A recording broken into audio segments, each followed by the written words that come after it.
GE Capital is no longer too big to fail. Federal regulators today removed its designation that General Electric's financing arm was a systemically important financial institution, a SIFI.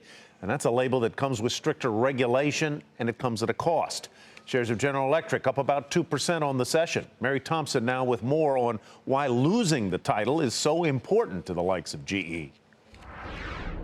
GE asked, and regulators listened. We didn't expect to be de-designated this quickly. 3 months after the conglomerate requested its finance arm be removed from the Federal Reserve's oversight, regulators concurred. This will save GE hundreds of millions in costs, free up capital, and give the firm greater financial flexibility.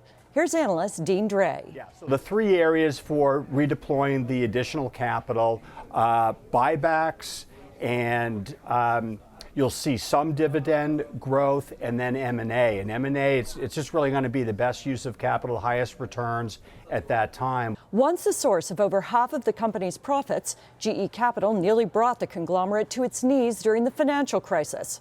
Post-crisis, regulators put GE Capital and 3 other firms under the Federal Reserve's watch, maintaining they were so big and interconnected, their failure would cause grave harm to the economy.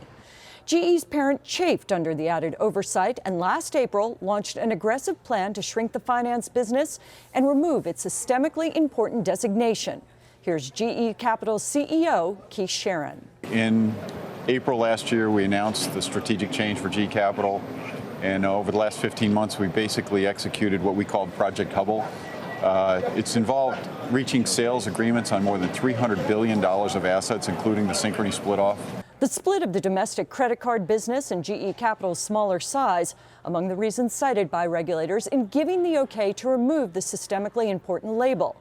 Another reason, a new funding model reliant on long-term debt to fund GE's operations rather than the short-term debt markets where demand dried up during the crisis. If you look at the processes that we've put in place with the Federal Reserve over the last several years, we're a much better run company today. A company now focused on building a future where finance is a complement to its main platform, a platform built on the foundations of GE's industrial past. For Nightly Business Report, I'm Mary Thompson.